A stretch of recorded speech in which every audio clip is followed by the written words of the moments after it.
పూర్వము సత్మవాక్కు గల ఉల్కా ముకుడనే రాజు ఉండేవాడు. అతడు సత్ప్రవర్తన కలిగి ఉండేవారు.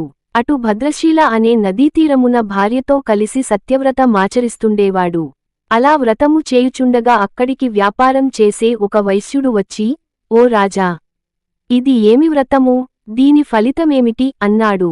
రాజు వివరంగా చెప్పి, నాకు పిల్లలు లేరు, పిల్లలు కలుగడానికి చేస్తున్నాను అనగానే ఆ వైశ్యుడు, రాజా, నాక్కూడా పిల్లలు లేరు, నేను కూడా ఈ వ్రతం చేస్తాను అంటూ ఆరోజు ఇంక వ్యాపారానికి స్వస్తి చెప్పి తొందరగా ఇంటికెళ్లి భార్యయైన లీలావతికి ఈ విషయానికి చెప్పాడు.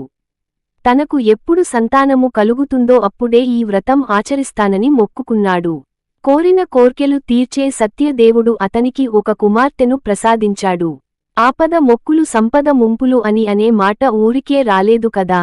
అమ్మాయికి కళావతి అని నామకరణం చేశారు. కాని ఆ వేడుకలో స్వామిని మరిచాడు. ఆ అమ్మాయి పెరిగి పెద్దదైంది. యుక్త వయస్సు వచ్చింది. భార్య సత్యదేవుని మొక్కు గురించి ఎప్పుడు గుర్తు చేసినా అమ్మాయి పెళ్లిలో చేద్దాంలే అని దాట వేశాడు. తగిన వరుడిని గురించి విచారిస్తూ కాంచీపురంలో గుణవంతుడు అందగాడు అయిన వైశ్య కుమారుడున్నాడని విని అతనితో పెళ్లి నిశ్చయించాడు. అప్పుడైనా మాట నిలబెట్టుకున్నాడా అంటే పెళ్లి సంబరంలో పడి దేవుణ్ణి మరిచాడు. దేవుడి సహనానికి కూడా ఒక హద్దు ఉంటుంది కదా. దాంతో నారాయణమూర్తి కోపించిన వాడై తగిన సమయం కోసం వేచి ఉన్నాడు. కొంతకాలమయ్యాక మామ, అల్లుడు కలిసి వ్యాపార నిమిత్తం చంద్రకేతు రాజకుమారుడుండే రత్నసాను పురానికి వెళ్లారు. ఆడిన మాట తప్పిన వైశ్యునికి గొప్ప దుఃఖము కలగాలని సత్యనారాయణ స్వామి శపిస్తాడు.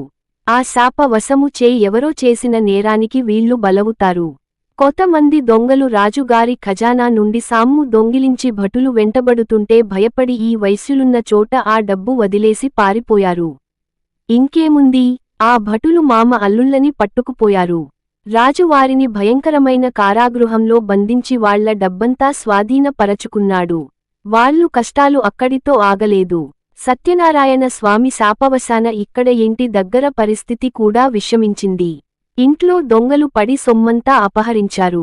తినటానికి తిండిలేక, సరియైన ఆరోగ్యం లేక ఇల్లిల్లు తిరిగి డబ్బు సంపాదించి బ్రతికేవారు. అలా తిరుగుతుండగా కళావతి ఒకరోజు ఒకరింట్లో సత్యనారాయణ వ్రతం చేస్తుంటే చూసి, చివరి వరకు ఉండి, తీర్థప్రసాదాలు తీసుకుని ఇంటికి వస్తుంది. ఆలస్యంగా ఇంటికి చేరిన తన కూతుర్ని ముందు విషయానికి వినకుండా నానా దుర్భాషలాడింది తల్లి. తర్వాత విషయానికి విని తన తప్పు తెలుసుకుంటుంది. అంతేకాకుండా తాము మర్చిపోయిన సత్యదేవుని వ్రతం ఇప్పటికైనా చేయాలని నిశ్చయించి, భర్త, అల్లుడి రాకకోసం ఆగకుండా వెంటనే బంధుమిత్రులతో కూడి ఆ వ్రతం నిష్టగా చేసి, భక్తిగా దేవుడ్ని వేడుకుంది. తన భర్తను, అల్లుడ్ని క్షేమంగా ఇంటికి చేర్చమని కోరుకుంటుంది. పశ్చాత్తాపానికి మించిన శిక్షలేదని లీలావతి పశ్చాత్తాపానికి భక్తి శ్రద్ధలకు కరిగిన సత్మదేవుడు వెంటనే తగిన చర్య తీసుకున్నాడు. సత్యదేవుడు చంద్రకేతు మహారాజు కలలో కన్పించి, ఆ వైశ్యులు అమాయకులని, వాళ్లని విడుదల చేసి వాళ్ల డబ్బులు వాళ్లకిమ్మని, అలా చేయని పక్షంలో అతనికి రాజ్యనష్టం, పుత్రశోకం, ధన నష్టం కలుగుతుందని చెప్పుతాడు.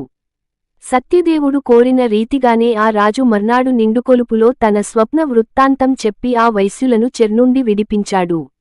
ఆ వైశ్యులకు ఇంక భయము లేదని, దైవవశము వలన ఈ దుఃఖము కలిగిందని చెప్పి, వాళ్లకి స్నానపానాదులు చేయించి, మంచి బట్టలు ఇచ్చి, వాళ్లకి రెట్టింపు డబ్బు ఇచ్చి వెళ్లి రమ్మని ఆశీర్వదించి పంపాడు.